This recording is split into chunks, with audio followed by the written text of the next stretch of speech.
was interesting because Luis, let's say his first semester grades were not, stellar. They were not A's or even B's, or I'm not even going to go any further than that. But he really lost his shit during the semester because he had to get this citizenship card called the TIE. And he was supposed to get that like within 30 days of getting there. But of course he hadn't, and blah, blah, blah. And he started stressing so much that he just shut down in terms of doing any work. But anyway, luckily he's got these friends now that have been super helpful for him. So literally the day, and this TIE is the kind of thing where like if you have a student visa, it lets you back into the country if you leave Spain. It says that you're whatever. I don't know all the wrinkles. So anyway, he got it the day before he left. And then when he went back to Spain, they never even freaking looked at it. Of course not. Yeah. Never even looked at it. And he's like, you want to see my card? Do you want to see my card? Yeah. Here's everything. He had like this whole packet of shit. Right. Ridiculous. But anyway, the interesting thing though is when he got back, he had been thinking about, why couldn't I be a Guatemalan citizen again? Because I guess if I had kept his passport current, he could have still been a dual citizen. And I didn't know. So he had looked it up and it looked like he had to live there for 6 months. And the reason he wanted to get that was because it makes it much easier than to be a Spanish citizen because, Guatemala and Spain have that little colonialist relationship. And so anyway, a friend who helped him with his TIE said, get your passport, your old passport, and your original birth certificate and bring them back with you. He did. The day after he got back, they went to the Guatemalan embassy, and lo and behold, in March, he's getting a new passport and a new birth certificate, and he's going to be a dual citizen. Wow. I know. That's all it took. Who'd have thought? Well, this friend of his has like 3 different passports, because he's got a mother who's from like Ecuador or something, and so I guess he knows his way around stuff. Because he's a spy. Maybe. But anyway, so that's cool. I watched a documentary once about a woman who took her, I can't remember if it was a son or a daughter that she adopted from Guatemala, took her child back to meet the family and suspected very, very strongly that the birth father had killed one of his other children. Jeez. It was horrific. So anyway. Do you like true crime? Sometimes. I used to like it a lot more.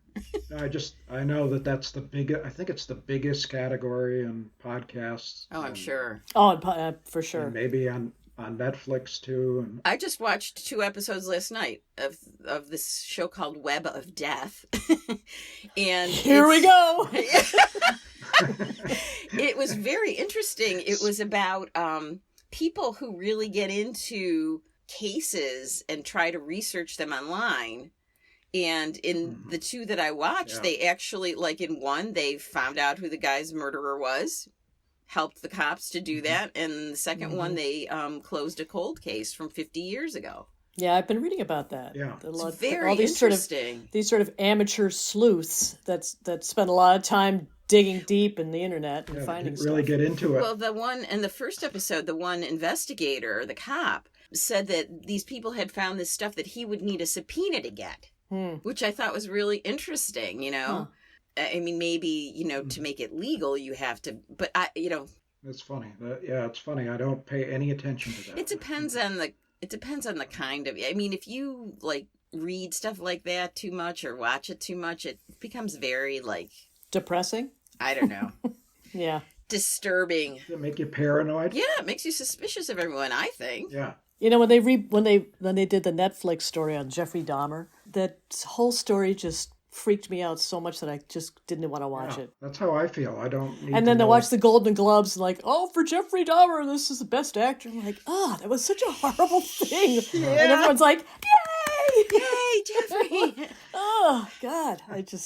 So disturbing. Yeah. Yeah. And I just don't want to see that side of humanity all the time. Yeah. I'm like you.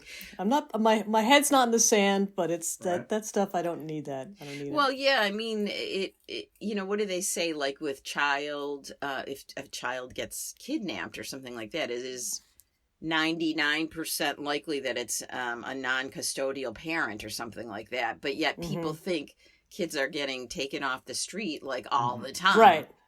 And Right, it does right. make you feel that way, no doubt about it.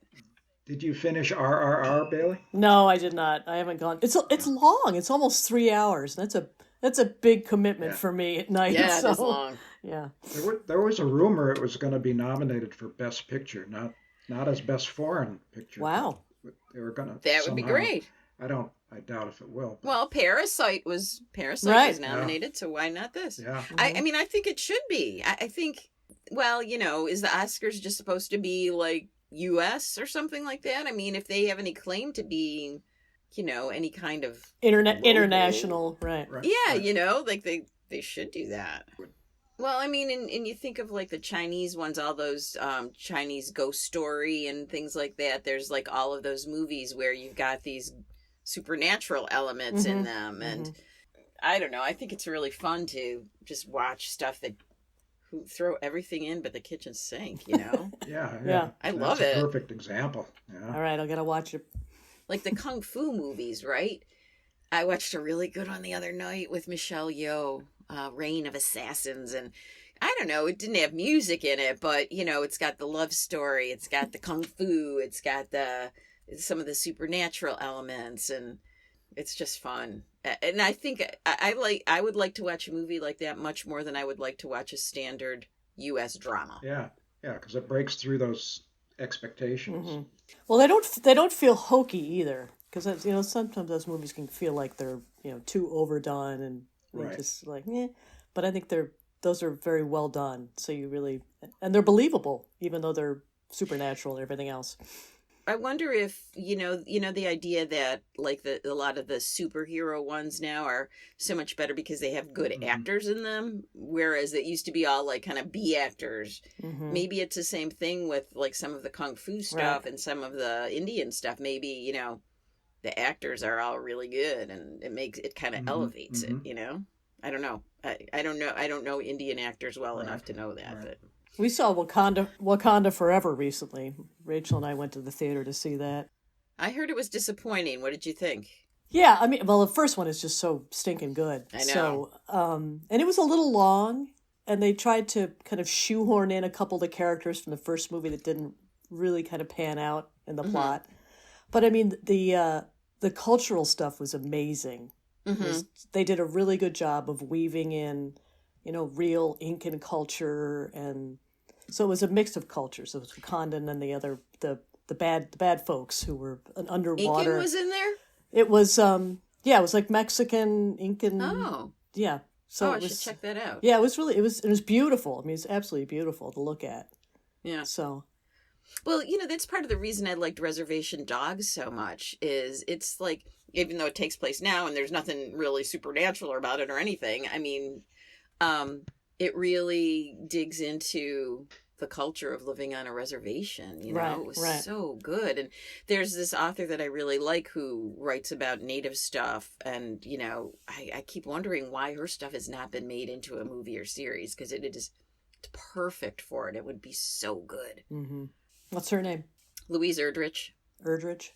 Yeah. She's very, very good. I feel like she won a Pulitzer or something. I can't remember. But her work is amazing. And she's got this series of books, and I think not every book is necessarily on this group of people, but there's at least like 7 or 8 of them that have like the same families in them. And it's so, in some ways, it's so much fun to kind of maybe go back in time and say, oh my God, that's so-and-so's mother, and it's, I don't know, her stuff is so awesome.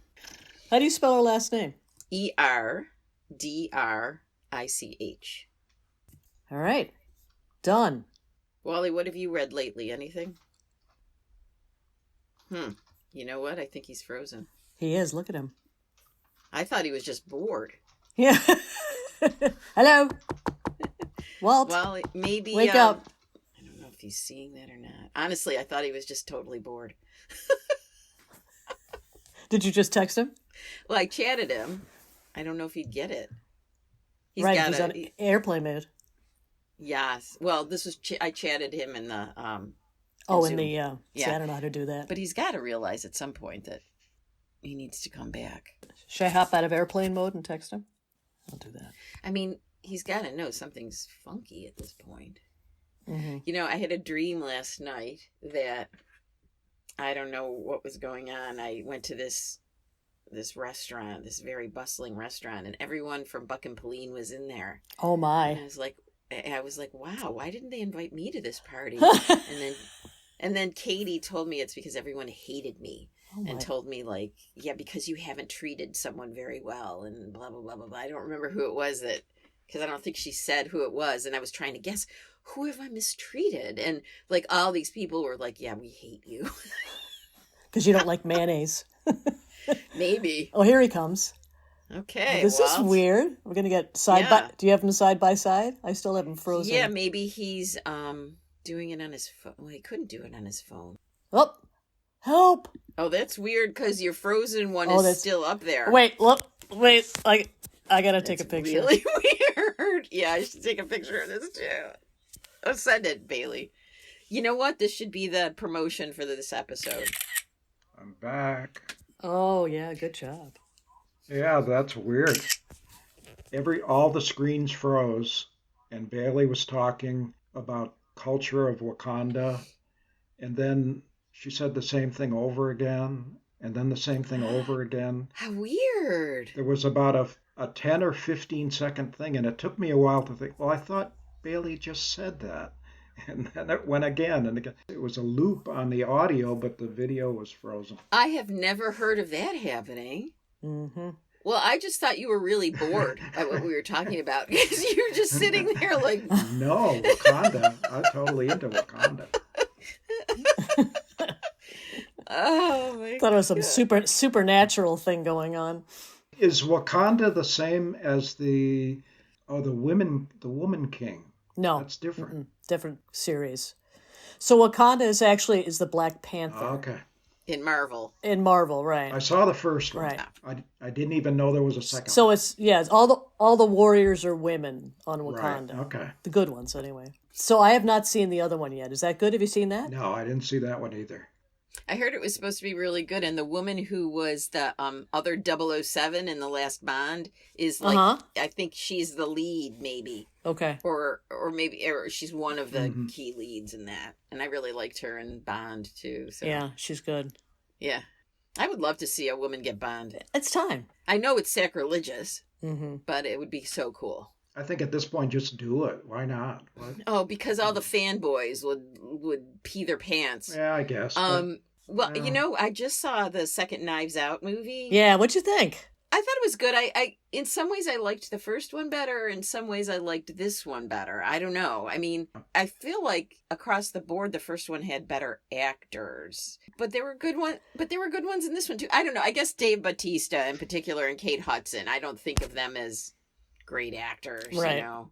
I mean, versus the first one where you've got like Chris Evans and Don Johnson and Michael Shannon and Toni Collette and Christopher Plummer and but I don't know, for some reason that cast hung together a little bit better for me, but I liked the second one too, and I was really happy that Daniel Craig's character was front and center because he was a little bit in the background in the first one, and I love his character. And I loved that Hugh Grant is his boyfriend. I know. How fun was that? But now what was my point? Oh, I thought Janelle Monáe was really good, and I could totally see her as Bond because she is so ultra stylish. She is, and she could really have that kind of presence. I think she would be really good at that. Yeah, so you go female with Bond, and then you go a different race. Tricky. Why not? Both. Yeah. She's a really good actress. For a long time, they were talking about Idris. Is it Idris? I don't know. Idris Elba. Yeah. I would have died to see that because I love him. But now no I kidding. guess he's too old. Yeah. Roger Moore was so long in the tooth, I feel like, when he was 007. Yeah, he was like 85 when the last one came out. Yeah, he was. I never liked him. I didn't really either. Yeah. Why not just change it up at this point? What are they going to do? Oh, another actor the same. Oh, agreed. We were going to talk about the last time research that said we started on it, but we didn't follow up, men tend to think they know 40% more than they do, or they're 40% better at something than they are, and women almost exactly the opposite. Oh, right. We were going to do a little research on that first, though, weren't we? So what does evolution say about that, Walt? You need that confidence to keep the tribe alive. Keeping the society The together? women are back at the cave nurturing the children, and they don't need that. They can be more honest. Women think they're 40% worse at things, and men think than they actually are. So you think it's not that they're denigrating themselves, but they're just more honest. Yeah, that's what I would think. But this said, they think they're 40% worse, so they are. Maybe that's a recent cultural. I did research, and then I just have a link here on the page. So what good is that? Let's see. So Men think they're brighter than they are, and women underestimate their IQ. Okay. Yeah, when asked to estimate their own intelligence, most people will say they are above average, even though this is a statistic in probability. This is a normal, healthy cognitive bias and extends to any social desirable trait such as honesty, driving ability, and so on. It's an effect called the above average effect. Huh. Isn't that interesting? yeah. Well, what do you think? Do you think? I mean, I don't think I do that. I don't think I overestimate. I guess I don't really think about my intelligence very much. I mean, But not intelligence, but specifically a skill. Do you think you're not as good as you are? my skills, maybe. Yeah. I mean, I often think like, oh, I don't do this as well as that person, or I don't do that as well as that person. Yeah, I don't necessarily compare. I don't compare myself. I don't say, oh, gee, Grace does that better than me. I feel more like I don't do it as well as I think I should do it or I can do. So for me, it's more internal. I mean, the whole average, the notion of being average. I always say that to people, though. Why do they call the average person the average person? Because they're average. It's un-American. Mm-hmm. American exceptionalism, Yeah, it does. But what's wrong with average? It has a negative connotation now. No, yeah, she's average. But how could it? Right. It's not possible for everyone to be smart and everyone above average. It's just the average is based on fact. Yeah. I don't know. I don't even know what I'm saying right now. This isn't really necessarily the same thing, but when the women I play tennis with, we're always talking about how if you've got people on different courts and the women are always saying they're sorry. That was a bad shot, I'm sorry. But the men never say I'm sorry. We put it right out in the beginning. No sorries, right? But it's just, it's a female thing. Oh, sorry. Yeah. And that's another weird phenomenon. Yeah, for sure. That it's hard for people to break. Well, I think if your self-esteem is not there, it's harder to hear the I agree. truth. We have a woman working for us now, and she's going to be moving on. She's retiring, but for so long she's been kind of in this weird holding pattern where she'll come to work. She works 4 days a week. She'll come to work for 2, and she'll text and say, "Oh, I'm not feeling great," or whatever. She doesn't come in, and then she puts her hours in for all 8 hours a day, 4 hours a day, 8 hours a day, 4 days a week, and we're like, really?